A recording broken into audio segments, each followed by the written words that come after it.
So what do you get when you take a famous company known for making some of the finest hi-fi products in the world and then trickle down their greatest and most forward-thinking technologies into a more affordable but still very capable and very iconic product? You get something like the 706 S2 by Bowers Wilkins, one of the most capable bookshelf speakers in its category and capable of tremendous feats for its size. Hey there guys, and welcome back. It's Luke here at Gramophone. As I'm sure you've noticed by now, we're going to be taking a look at the 706 S2. Awesome little product by Bowers Wilkins that really stands out in its class. This is a product that at first glance you can see some things that you're just not going to find elsewhere. Things like the carbon dome tweeter or the Continuum Cone woofer. Some of the most advanced technologies probably in all of loudspeaker design, all made famous by the Bowers Wilkins 800 series. So we're going to get into these 706s and figure out what exactly is Bowers doing here that differentiates this product from, say, every other $2,000 bookshelf. Well, let's find out. But of course, before we do, don't forget to subscribe and click that bell icon because a lot of cool content is on the way.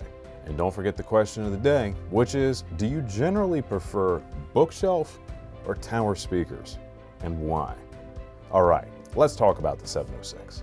So Bowers Wilkins is now a pretty famous company, and just about anybody who has a remote interest in audio has probably heard of them. Heck, even some people who don't have an interest in audio have heard about them. But how did they get their start? I've touched on this a little bit before, but Bowers basically started out in England in 1966 in a little electronics shop, literally called Bowers & Wilkins. But from there, John Bowers decided that he wanted to start designing his own loudspeakers. So he did. In a few years, the company had grown out of that little space and become a full-fledged speaker manufacturer. Fast forward to today, as time went on and he developed more and more products, and even after his passing, the company still carries on his legacy. And now it is one of the largest audio companies in the world, made famous not only by its great designs and incredible performance and how well it's revered in the industry, but also because whereas many speaker companies don't actually make their own drivers, Bowers Wilkins does. All of them, for every product. They are just as much a speaker transducer company as they are a speaker company in general. And this holistic approach to how they do literally everything under the same roof is one of the biggest factors that sets them apart. But what are the nuts and bolts of that when we get into the little details? Let's start at the top.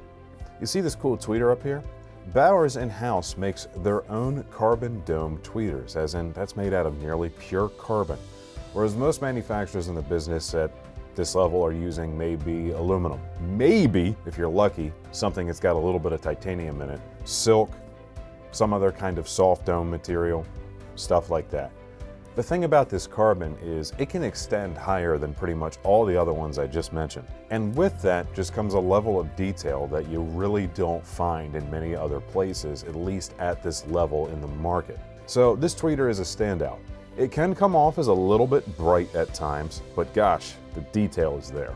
Down here you'll find the Continuum Cone, which is a trickle-down feature of the famous 800 series where it was first implemented.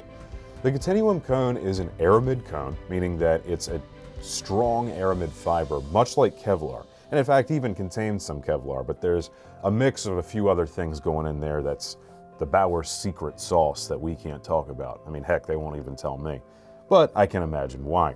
This cone is really performant, really durable, extends very low, and nicely flatters mid-range frequencies in my opinion. Voices sound loud, clear, and natural when provided they're low end from this woofer, and then of course when mixed in with the tweeter. And even the low bass extension for a bookshelf of this size, you know, a relatively medium-sized bookshelf, really is truly impressive. And you can push this woofer like it's durable. I mean, it's made out of something that's in part Kevlar. You can only imagine how strong it is. And then taking a quick look at the back of the speaker, you'll see this is a ported design, and you'll notice that the port has little dimples around the opening, almost like the surface of a golf ball. This helps with controlling any sounds that you would not want coming out of the port from being made by turbulence. As air is moving through a small space, it can make a noise. This dimple helps to reduce that so you don't get any of that nasty port chuffing you sometimes hear about with other speakers. And just below that, notice that you got 4 very solid binding posts with strong bridges inserted. So you can just run these off a typical full range cable, as in 2 conductor, or you can do a 4 conductor cable for bi-wiring, or you can even do bi-amping. Don't know if I'd recommend that at this level, but you can do whatever you want, and hey, options are great. And finally, let's talk about this cabinet. It's available in the lovely gloss black you see with me today. You can also get a satin white, that's my personal favorite, and rose nut, which is kind of like a rose-stained walnut, rose nut. All of the finishes, though, are really nice, and whatever one suits your fancy, you're gonna love, because they're all very high quality. And what's going on the inside of this cabinet, as far as overall construction and bracing, is second to none in this category in the market, as Bowers has always been known for their manufacturing prowess just as much as their transducer design. Well, I've played around with this product for quite a while now during my time at Gramophone. It's something that we demo regularly, and they've been here a while, so I can certainly tell you about that. The 706S2 in its category is probably one of the most detailed speakers that you can find, right around that $2,000 price point. In fact, it's probably one of the most detailed speakers you can find, maybe even up to the $3,000 price point. It's bright, it's well controlled, you can hear almost everything going on in the mix. There's a nice feeling of soundstage, a pretty decent level of instrument separation as well, relatively wide. Now, sometimes that can come at the expense of sounding a little bright on certain songs, a little aggressive in the tweeter, if you will, but it's a bit of a trade-off that you have to make. You want more detail, you're gonna get a little brightness sometimes when you don't want it, and that's okay. Some of us even prefer that extra sharpness or brightness. Also, how's the bass though? While this is a little more of a detail-heavy speaker, it's not to say that the woofer is lacking in any way. It has pretty good extension for a bookshelf speaker, especially of its medium size category, and always seems to maintain control. I've never heard this woofer bottom out, and it particularly does a good job in the mid-range where it really matters.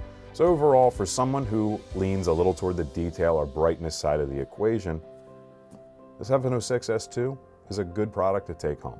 As for recommendations to pair up with the Bowers Wilkins 706S2, and I feel like this would be a useful little tidbit to add in, I would say if you're going to do a surround sound bass system and you want to deploy this as a 5.1 or greater system with matching Bowers Wilkins speakers, look at Marantz AV receivers such as the SR5015 at minimum, if not the 6015. I'd recommend the highest your budget will allow you to go, naturally. However, do not drop below the SR5015 as power will be insufficient.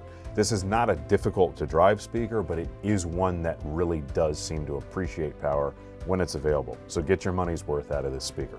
On the stereo or 2-channel side of things, if you just want to use a pair of these and enjoy some good old-fashioned music listening, I'd say look at something like Prima Luna, such as at least the EVO 2 or 300. We have a video on the EVO 300 that you can check out, and that will inform you about most of the product range. And then in the slightly more entry, slightly more affordable category, but still very high quality, definitely take a look at the Marantz PM8006 integrated. A very classical Class AB integrated amp. Keep in mind though that the 706S2 is part of a whole line, that being the whole 700 series by Bowers Wilkins. This too big? Get the 707. This too small? Get a 705. Or move up to many of the tower models. They also have matching subwoofers to go along in their D-series subs. We have all kinds of products here at Gramophone, and we will certainly find something that meets your needs, as our whole product stack is built around being able to service everyone who loves audio for their taste.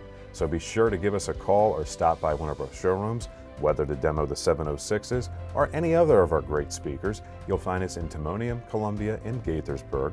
And don't forget to see our beautiful Kitchen Design Center in Nut Valley if you're thinking about doing any home renovation projects in the near future.